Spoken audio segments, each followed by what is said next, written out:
In the name of Allah, the most beneficent and the most merciful. Assalamu alaikum. So we were reading Paradise Lost book 9 और हमने अभी तक पढ़ा था कि ईव जो है गार्डन ऑफ ईडन में होती है. She was roaming in the garden of Eden when Satan came to seduce her. तो सैटर्न वहाँ पर आ जाता है उनको सिड्यूस करने के लिए अपना, ताकि वो बदला ले सके. फिर क्या होता है कि सैटर्न जो है वो फ्लैटरी बहुत ज़्यादा. Satan first uses flattery, then hypocrisy and then finally logic to tempt and seduce Eve. तो कभी मतलब वो उनको डिफरेंट टाइटल्स से एड्रेस करता है. कभी उनको एम्प्रेस ऑफ द वर्ल्ड कहता है, कभी क्वीन ऑफ द वर्ल्ड कहता है, कभी एम्प्रेस कहता है. इस तरह से फ्लैटरी यूज़ करता है ईव को सिड्यूस करने के लिए.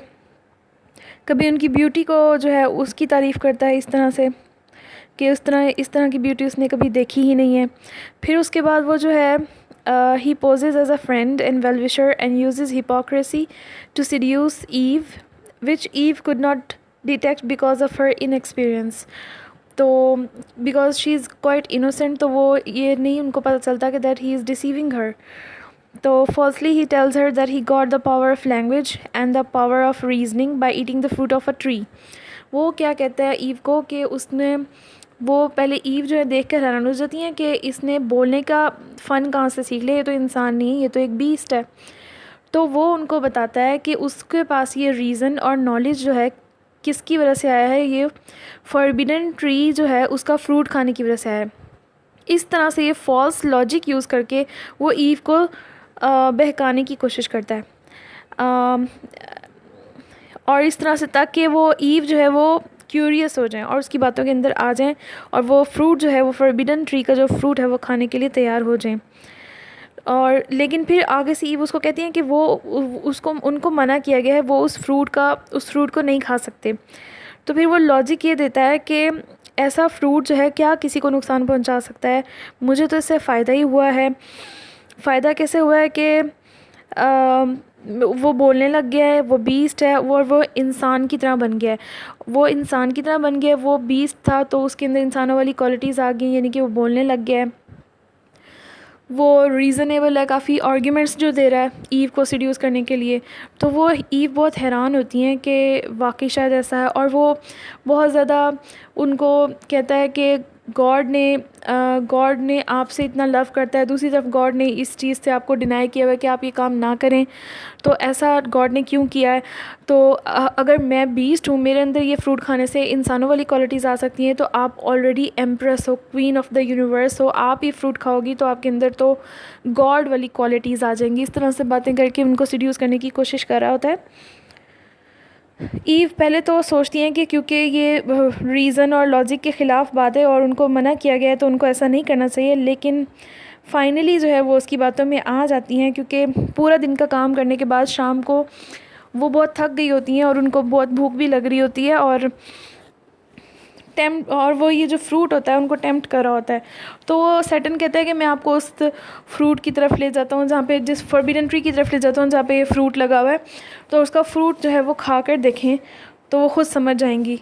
बहुत सारे आर्ग्यूमेंट्स पे आर्ग्यूमेंट्स देता है, फॉल्स आर्ग्यूमेंट्स देता है, लॉजिक देता है और इस तरह से वो ईव को सिड्यूस करता है. और ईव को मिल्टन ने वीकर सेक्स दिखाया हुआ है क्योंकि वो फीमेल है, तो इस वजह से वो भी आसानी से सिड्यूस हो जाती है. इस तरह की और काफ़ी लंबी डिस्कशन है, तो मैंने आपको ये ब्रीफली बता दी है. आगे से हम इसकी जो लाइंस हैं वो पढ़ेंगे जो इम्पॉर्टेंट है, और वो है ईव की सॉलिलोक्वी. तो स्टार्ट करते हैं. अच्छा, बीच वाली लाइंस जो हैं वो मैंने आपको उसकी समरी बता दी है, उसकी जो इम्पॉर्टेंट नहीं थी. पिछली काफ़ी सारी जो लाइंस थी जहाँ तक हमने पहले पढ़ा था उसके बाद से अब तक यही हुआ था कि सैटर्न जो है काफ़ी ज़्यादा आर्ग्यूमेंट्स देकर ईव को जो है सिड्यूस करने की कोशिश करता है. और ईव क्योंकि इनएक्सपीरियंस्ड होती है, इनोसेंट होती है, और क्योंकि वो एक फ़ीमेल भी होती है इसलिए वो उसकी बातों में जो है वो जल्दी आ जाती है. अच्छा, अब हम यहाँ से स्टार्ट करेंगे 760 से, जो कि है ईव्स सॉलिलोक्वी. हमने पहले सैटर्न की सॉलिलोक्वी पढ़ी थी. मैंने आपको ये भी बताया था कि इस बुक में 3 सॉलिलोक्वी हैं, तीनों मेन कैरेक्टर्स की हैं. जो स्टार्ट करते हैं. In the day we eat of this fair fruit our doom is we shall die. How dies the serpent? He hath eaten and lives and knows and speaks and reasons and discerns, irrational till then. For us alone was death invented. Eve Satan की बातों में इतनी आ गई कि वो इस तरह के क्वेश्चंस करने लग गई अपनी सोलिलोक्वी में। वो क्या सोच रही हैं कि हमें तो ये कहा गया था कि अगर हम ये फॉरबिडन फ्रूट खाएंगे तो डेथ हमें फॉलो करेगी। डेथ हम क्योंकि इमॉर्टल्स हैं, पैराडाइज़ में रहते हैं, तो अभी तक तो डेथ का हमसे कोई लेना देना नहीं, लेकिन ये फॉरबिडन फ्रूट खाने से जो है डेथ हमें फॉलो करेगी। लेकिन इस सरपंट को तो फ्रूट खाने से कुछ भी नहीं हुआ, तो क्या डेथ सिर्फ हमारे लिए ही है? ही हैथ ईटन, उसने खाया, एंड लिव्स, और वह जी रहा है। ना सिर्फ जी रहा है, ही नोज, स्पीक्स, रीजन्स, वो पहले से ज़्यादा नॉलेजेबल बन गया है, पहले से ज़्यादा रीज़न उसका बढ़ गया है। और was death invented for us alone, क्या सिर्फ हमारे लिए ही डेथ बनी है? नेक्स्ट है, और to us denied this intellectual food. बहुत ही ईजी लाइन्स है इसमें, कही या फिर ये इंटेलेक्चुअल फूड सिर्फ हम इंसानों के लिए फॉरबिडन है, हमें मना है, सिर्फ हमें मना की गई है। फॉर बीस्ट रिजर्व्ड, और बीस्ट इसके जो है वो बीस्ट के लिए मना नहीं है, ये सिर्फ हमारे लिए मना है। फॉर बीस्ट इट सीम्स, ऐसा तो लगता है जैसे बीस्ट के लिए ही बनी है, येट लेकिन that one beast which first hath tested envies not.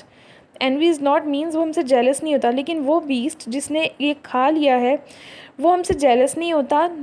But brings with joy the good be fallen him, बल्कि खुशी खुशी हमें अपने जॉय के बारे में बता रहा है कि जो खाने से उसके ऊपर ये जो उसको जो चीज़ों से वो ब्लेस्ड हुआ है वो हमें उसके बारे में बता रहा है। बल्कि author unsuspect, friendly to man, far from deceit और guile. What fear I then? Rather, what no to fear under this ignorance of good and evil, of God or death, of law or penalty? अच्छा यार, यहाँ पे वो कह रहा है कि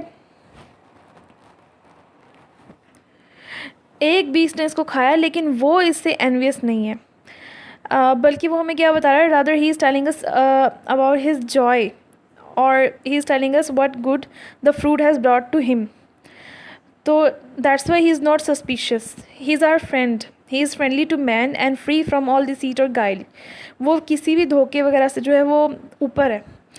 then what should I fear? मुझे फिर किस चीज़ का डर? Rather how can I know what to fear? मैं अगर मुझे गुड का, इवल का, डेथ का, गॉड का, पेनल्टी का अगर मुझे पता ही नहीं, तो how should I fair then? मैं कैसे फिर फेयर करूँ?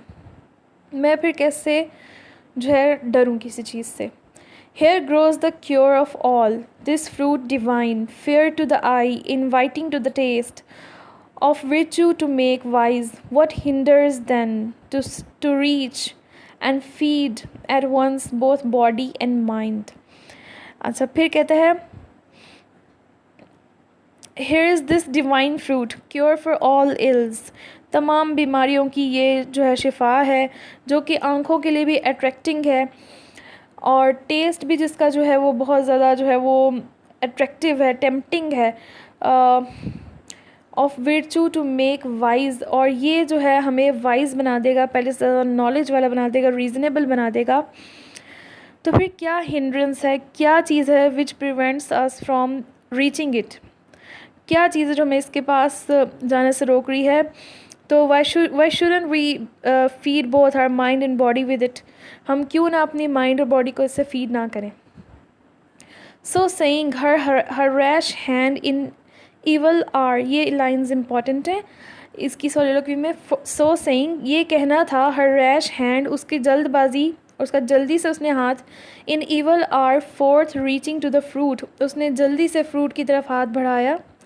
शी प्लक्ड शी एट, जी अब उसने जो करना था वो तो कर दिया। शी प्लक्ड, उसने तोड़ा और उसने खा लिया, जो कि पूरी एपिक का जो है वो मेन कंसर्न था। Okay, she so saying her rash hand in evil hour Forth reaching to the fruit she plucked, she ate.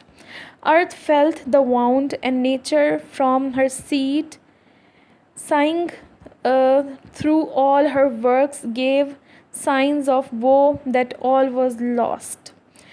तो उसने जल्दी से तोड़ा, जल्दी से खाया.